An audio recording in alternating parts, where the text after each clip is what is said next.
And I've kind of been not working with her, but supporting her since she started, and it's been over a year now, I think, right? When was your initiation date, or when you founded the? It's actually been exactly like a year. Yeah, so I guess day one, right? It was, Yeah.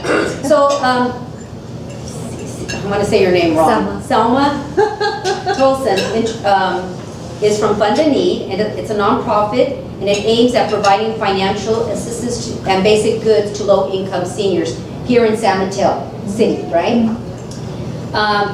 FAN, which is the acronym for Fund a Need, is a 501 nonprofit organization that depends on the support of its volunteers. She kind of should be a Rotarian, don't you think? Anyway, we'll talk about that later. To raise funds and to help with the daily necessities for these low-income seniors, which is awesome. She's born and raised in Turkey. She not only does this, she works at First Bank, and her husband own an awesome restaurant in Burlingame. I don't know if you've ever been there. It's called Trapeze. I'm saying that right? Here in Burlingame, as I mentioned. And again, she's the CEO and founder of FAN. And I'm not going to steal her thunder, but I think I will for a minute. She, again, works here in San Mateo County pretty much, and she helps with nonprofits throughout San Mateo County, such as Samaritan House, Police Athletics League, HIP, Housing, Cora, and the Boys and Girls Club, and Boys and Girls Club, Casa, and Second Harvest Food. So without further ado, I'd like to invite you up.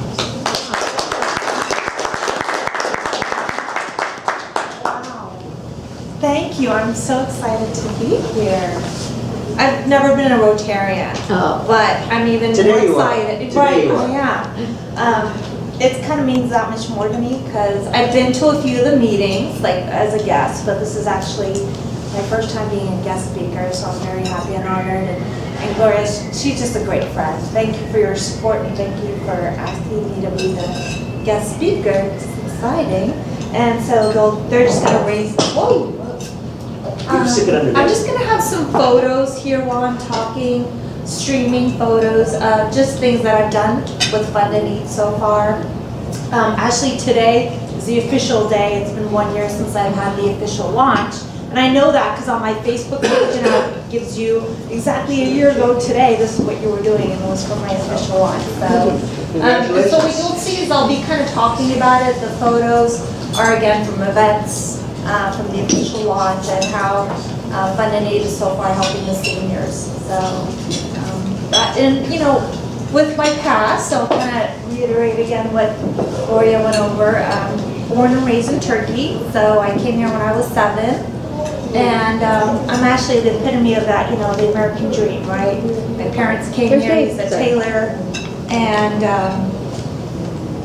went to school here, so I'm very local, and bought the house. So it's you know, we worked hard to be where we are, and I feel very lucky and fortunate.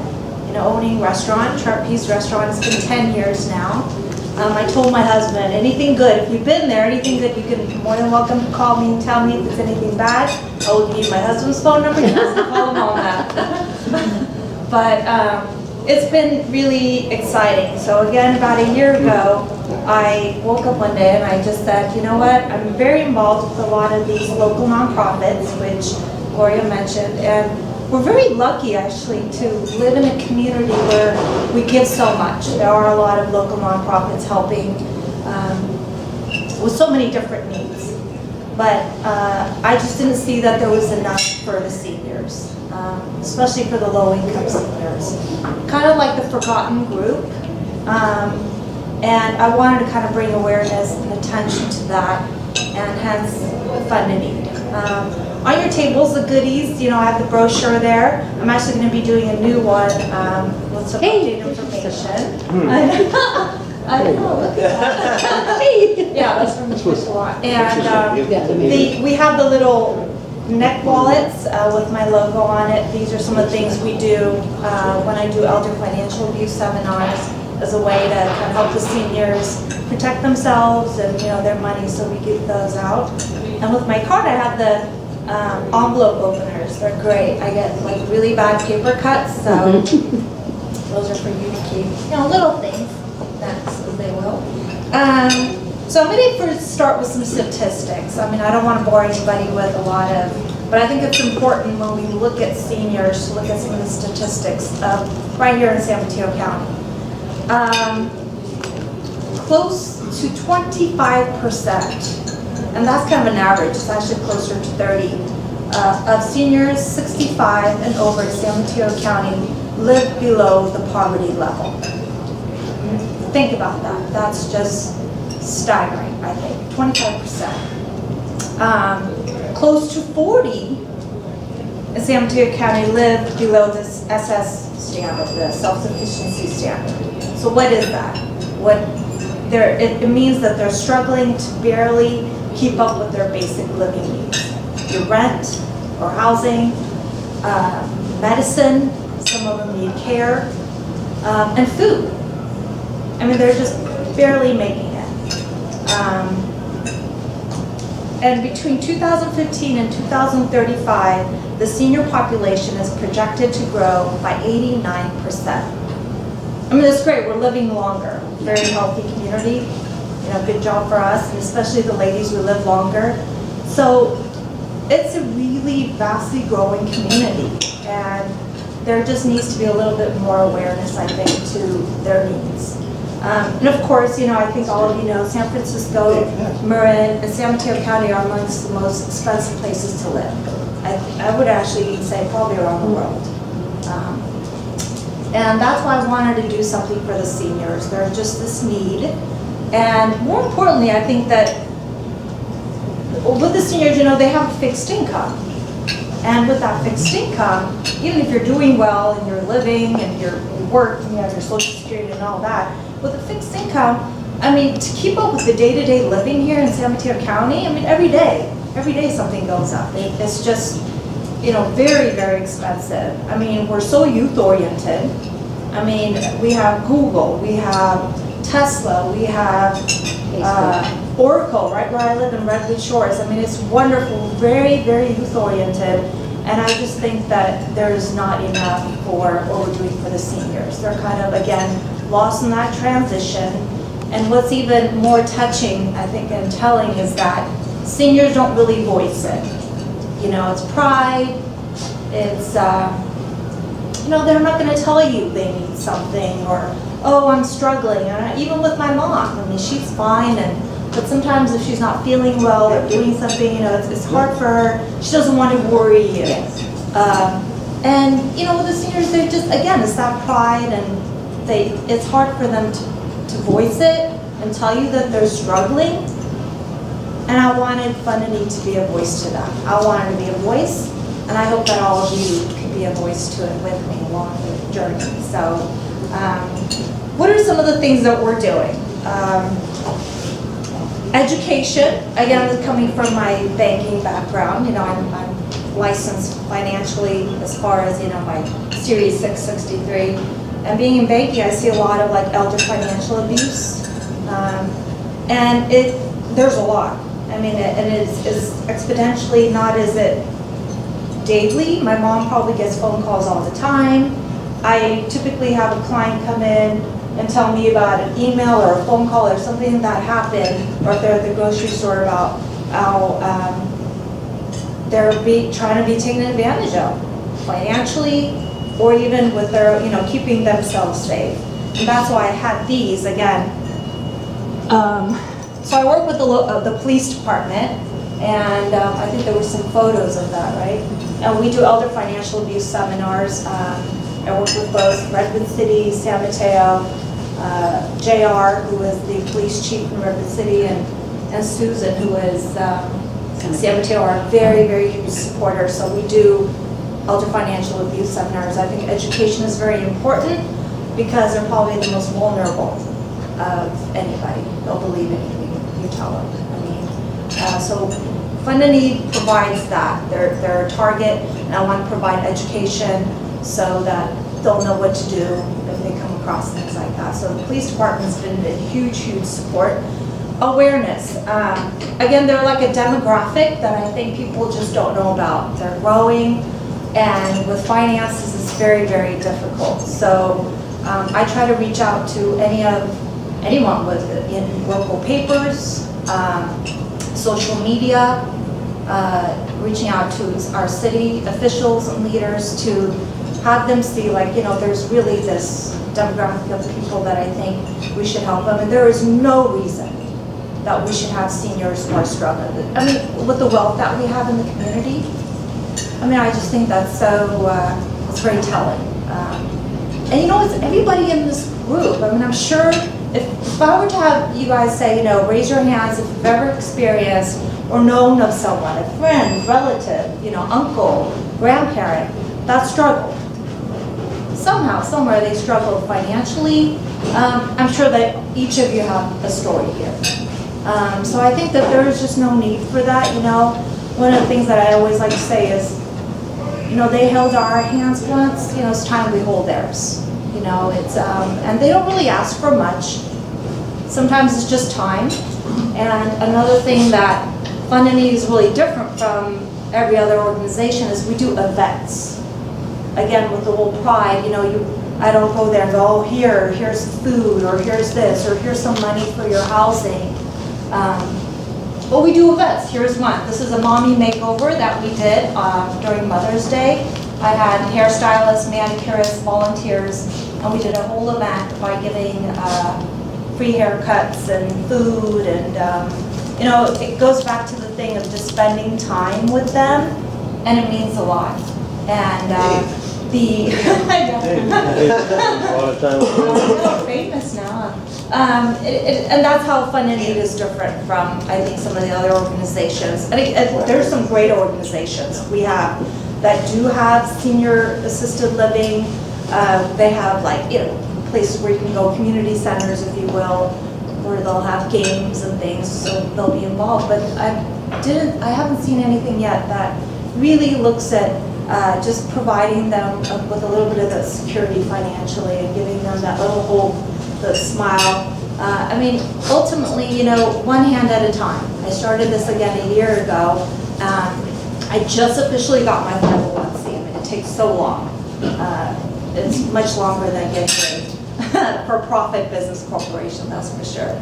But it's been great fun, and they love it. And that's another thing that we do is we collaborate with other local nonprofits. When I first started this, you know, there was some people that are like, oh, don't go to other nonprofits, it's a threat, you know, you guys are all asking for the same money and donations. I kind of took a different approach to that. I said, you know what, we're all trying to help people. That's the bottom line. And if we can't collaborate together as a community, then we can't do that.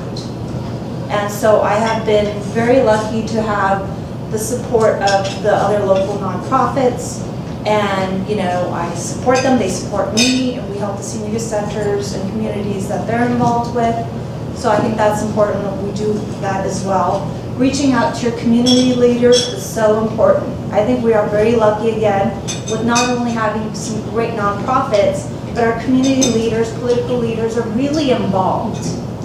They really have been a huge support. Reach out to them, you know, and I've been doing that, and they've been very, very supportive.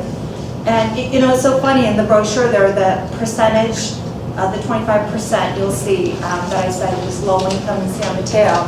When Warren Slocum, he's the San Mateo County Supervisor, right? Yeah. When he was at my event and he opened up that brochure, he was staggered by that. Mm-hmm. He did not know. I mean, when I saw it, I was like, wow, you know? So it's telling, and I think that trying to reach out and letting them know that there's this need out there is very, very important. They've been very supportive of that. So I try to be as aggressive as I can in having them involved with that and trying to gain their support and their help. So that's been very good. I kind of touched on this, but again, you know, quality of life. Sometimes, again, you know, like you've seen, just giving them a little bit of time, you know, and going and spending time with them, doing events with them is what Fund a Need does. We try to make it eventful rather than, again, a hand-me-down. want them to be involved. I try to like do events where I'm in the future thinking of doing events like at the restaurant, which is a huge venue for me. You know, the restaurant's been great having it not only as a business, we have great food, but also just to have it as a venue for me to be able to do the events and the drives. Like this is from our blanket drive that we did. And all of this is, you know, because I work full time, I'm in banking. I do this, you know, I use social media outlets and I really rely on the support of people to talk about it, to get the word out there, go on the website, you know, like Fund a Need on Facebook. So if you can't do anything, just doing that alone for me would be a huge support. Again, you know, trying to bring awareness to it is really, really important. And that's the only way that it's going to be able to grow and touch more people. So if, you know, I'm always looking for collaborations, people to work with, senior centers, communities, reach out to me. I'm available, that's my cell phone number. I actually welcome that and I would love that. So housing, I touched on that a little bit. Hopefully it'll grow where I will be able to provide housing here, you know, locally, or I can be big enough to do that. That's my goal. But right now, if there is a person that needs a place, I donate money so they can stay at a housing place or an apartment. Where are you getting your funding from now? Right now, it's for individuals. Individuals, and since I just got my 501c, I'm going to be going to like the businesses. So the individuals, they've been really huge support. And getting the word out there is just trying to do everything, you know, again, friends talking about it. I try to do events, drives, social media. It's pretty much hands-on for me right now. I do it all, you know, and I like doing that part of it because it just kind of shows you, I get to see it all. I get to really see where the need is, and 100% of all donations go towards that. Anything that I get specifically goes to just, you know, helping the seniors. So there's no like gap of, it's just me and, you know, volunteers, which are great. And it's, you know, some people think it's the bigger needs. There's really not one thing that I do and that's it. You know, I do the elder financial abuse seminars. We do little gift baskets. We do games. We do the first aid kits. I've done food gift cards. It's all reminding me too here. And I've fallen, I can't get up. The neck wallets where if they're hurt. So I'm hoping to grow that a little bit more where I can maybe install these things where they have in their rooms. If they don't see them walking around as much, then there's like this red light. There's a red light that goes on either in the community center or the apartment where they live in. So I'm trying to work at doing that with some of the senior centers as well. Christmas, I literally pick a few families, and I go and pretty much give them their Christmas. I'm like Santa Claus. Mrs. Claus. Mrs. Claus, yeah. So with the Christmas tree, I take it and I install it myself. I put the decorations, and depending on what the needs are for that family, I'll buy the gifts for everyone and I'll wrap it up. So it's a lot of fun to do that. But it's not just one thing, and I don't, one of the things that people ask me is how do you pick? Well, you know, I don't have an application. If you were to call me, if Gloria was to call me and say, you know, I know the senior, you know, who needs something or just kind of struggling, that's where Fund a Need comes in. And I will do whatever I can with the budget that I have to help them. So there's not one particular thing that we do. There's just, you know, trying to help in any way I can with the resources that I have. And that's how, you know, I kind of do that. Healthcare, again, with some of the senior centers, if there is a need for medical, I will provide funding for that, or bring in a nurse if they need it. So I've done things like that where making sure that their health is good. And, you know, I talked about the lifeline that I fall and I can't get up, so that's been great. And you know, the drives that I do, the tablet drive, you may have seen, iPad and tablet. Again, from my banking background, a lot of people think, oh, you know, seniors don't really, they don't know how to use it. Why would they want an iPad or a tablet? It's actually not true. Most of them rely on it. That is their resource to the outside world. A lot of my customers, some of the best people that they can teach me how to do online banking than me teaching myself at the bank. Because they can't either drive or they have health issues where they can't be outside, so they need that. And when we did it, it was amazing. We provided some computers, some laptops, so they can communicate with their families. You know, back home, you know, if I want to talk to my uncles, you know, now with FaceTime, and it's amazing what you could do. So it's been a huge, huge thing where a lot of people think, oh no, that's not something they need, but in actuality, it actually brings them more to the outside world, and that's kind of like their door to the outside world. So that one, phenomenal. The drives that we've done have been great. And it's been fun. And again, going to the, I think I'm just trying to get the word out there as much as I can. You know, I've done some TV things with Penn TV. I've done, been, you know, featured in a few newspapers. And ultimately, again, it's just to bring the voice of what Funding is striving to do. You know, helping seniors one hand at a time, one smile at a time. And with the vast amount of wealth we have, and you know, people want to give. You know, having been dealing with and working with a lot of nonprofits, especially around this time, I can't tell you how many calls I get from people like, oh, it's the holidays, I want to start giving something back. What's a good place to give money? I want to donate. I want to volunteer my time. It's wonderful. We live in such a beautiful community that people want to give back.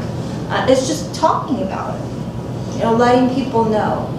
And more importantly, letting people know that there is the senior population, and they're growing, and they just really need the support. You know, sometimes plain bingo isn't going to get them there. It's a nice resource, but we need to do more. There needs to be more help, because as it gets more and more expensive here, it's going to be all of us that might be struggling through that. I think not just helping the seniors, but if we can somehow bring together and work together and help the senior community, that's going to be the kids, the grandkids. So I see that this is a venue to not only help the seniors now, but as a future to, you know, how will they be living? Is their income going to be enough for that? Will they be able to live in this area? And if we have the resources, if we have places, and if funding can do that, and that's helping that generation of people that might be our neighbor, you know, or our family or a relative. I know with my mom, it would be very difficult if she didn't have us here. You know, it's sad, one thing, growing up in Turkey, you know, seniors are so respected. They're cared for, they're loved. You know, they have a place to stay here. You know, if you have finances, yeah, you know, you can go to these senior centers, but we just tend to like not have that support for the seniors and the love that they need. And my whole thing is I want to bring that back. I want to be able to say, you know, these are and be a voice to them. And I think it's important to bring back the love that we need to give to them so that the community can thrive together. And there's just no reason to have them struggling. And, you know, I'm going to end it with that. Yeah, go ahead. So you said, you know, a lot of seniors will have a lot of pride and they don't want to look for, you know, help and things like that. So how do you find them, or how do they find you? Well, I take a lot of the brochures and my card to some of the low-income places that we have right here in San Mateo. So sometimes if they don't want to go, they can just call me privately. I work with other local nonprofits as well, like I mentioned. And they call me and say, okay, Sema, there's this family or this senior that needs this, and I do it. I work with Sequoia Hospital, that's important to mention, and they have care for some of the low-income seniors. So I've gotten many calls where for your ramps, like you have your stairway ramps where you can put that electrical, I don't know what they call it. So I've installed those. We've given like wheelchairs and things like that. So I work with the hospital, Sequoia, along with the nonprofit. And I'm always looking to have, and with the police department too. And they just call me up and let me know that there's this need. So it could be individual. I've had people, friends, people call me like, oh, Sema, there's this person I know, family that I know, and we take care of it that way. So there's that need. And again, everything's hands-on. I try to do it in the local community. So I just go and I take it there, I install it, and it's fun. It's been very rewarding, but I want to grow. I want to grow, and I hope that you guys can all help me to do that. Thank you very much. Yeah. Can you stick around just in case people have questions? Of course. Okay, so just leave it here? No. Oh, okay. So we're gonna wrap up, and then Sema will be around if you have questions and you want to talk to Sema about her